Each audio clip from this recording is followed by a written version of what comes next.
ආයුබෝවන් අපේ ෆ්‍රී රෙප්ට් යාළුවෝ හැමෝමව අපි පොඩි කාලේ ඉඳන්ම සුපිරි වීරයන්ට ගොඩක් ආදරය කළා. බිත්ති දිගේ නගින්න, අහිමි වුණු අවයව නැවත වර්ධනය කරගන්න, එහෙමත් නැත්නම් මරණය පරද්දලා නැවත පණ ලබන්න අපිට තිබුණා නම් කියලා ඔබ කී වතාවක් හිතලා ඇද්ද? නමුත් ඔබ දන්නවාද මේ සුපිරි බලවතුන් අපේ පරිකල්පනයට විතරක් සීමා වුණු දේවල් නෙමෙයි කියලා? අප අවට ඉන්න ඉතාමත් සාමාන්‍ය සතුන් තුළ සැඟවුණු විද්‍යාව සමහර විට හොලිවුඩ් චිත්‍රපටයකටත් වඩා විශ්මයජනකයි. අද විද්‍යාවෙන් සොයමු තුළින් අපි ගවේෂණය කරන්නේ සොබාදහම විසින් සතුන්ට ලබාදී ඇති ඒ විද්‍යාත්මක සුපිරි බලයන් ගැනයි. Let's go! Discover the world. Understand the universe. Welcome to the Knowledge Hub.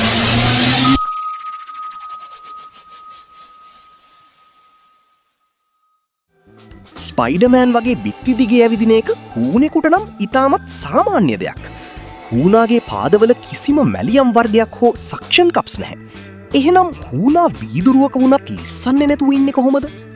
මේක පිටුපස තියෙන්නේ වැන්ඩ වෝල්ස් ෆෝසස් කියන ඉතාමත් සූක්ෂම භෞතික විද්‍යාත්මක බලයක්.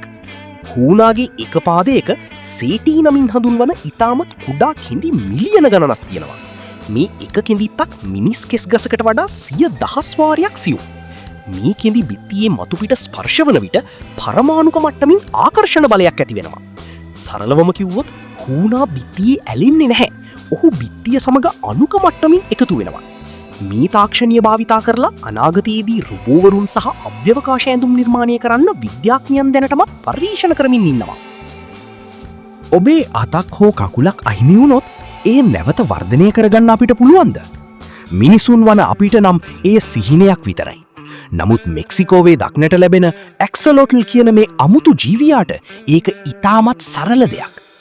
ඇක්සලොටල් සත්වයෙකුගේ පාදයක්, වලිගයක් එපමණක් නොවෙයි, හදවතේ කොටසක් හෝ මොළයේ කොටසක් අහිමි වුණත් කිසිම කැලලක් නැතිව සති කිහිපයක් ඇතුළත එය සම්පූර්ණයෙන්ම නැවත වර්ධනය කරගන්නීමේ හැකියාව ඔවුන්ට තියෙනවා.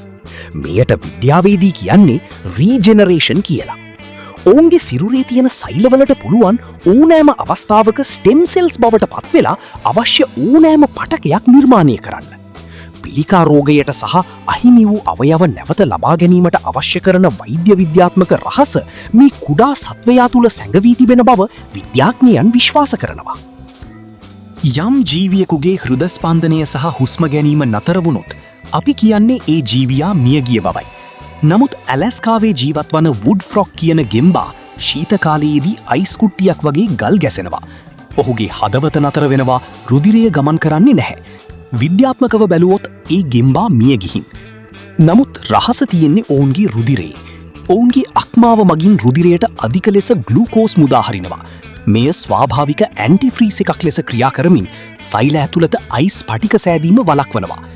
වසන්තයේ උදාවෙද්දී මේ ගෙම්බා නැවතත් දිය වෙලා තප්පර කිහිපයක් ඇතුළත ඔහුගේ හදවත ගැහෙන්න පටන් ගන්නවා. කිසිම හානියක් නැතුව නැවත පණ ලැබීමට මේ සත්වයාට ඇති හැකියාව ක්‍රයෝබයෝලොජි විෂය ක්ෂේත්‍රයේ විශාල පෙරලියක් කර තිබෙනවා. සොබාදහම කියන්නේ ලොව තිබෙන විශාලම සහ දියුණුම රසායනාගාරයයි. අපිට සුපිරි බලවතුන් කියලා හිතන දේවල් මේ සතුන්ට ඔවුන්ගේ ජීවිතය රැකගන්න ලැබුණු තෑගි. අපි විද්‍යාවෙන් කොතරම් දියුණු වුණත් මේ කුඩා ජීවීන්ගෙන් අපිට තවමත් ඉගෙන ගන්න දේවල් දහස් ගණනක් ඉතිරි වෙලා තියෙනවා. අපේ වගකීම වෙන්නේ මේ අපූරු ජීවීන්ව සහ ඔවුන්ගේ පරිසරය ආරක්ෂා කිරීමයි. මොකද අනාගතයේ දවසක මිනිස් වර්ගයා මුහුණ දෙන විශාලතම ගැටලුවලට විසඳුම මේ කුඩා සත්වයෙකු තුළ සැඟවී තිබෙන්න පුළුවන්. අද වීඩියෝව ගැන ඔබ මොකද හිතන්නේ?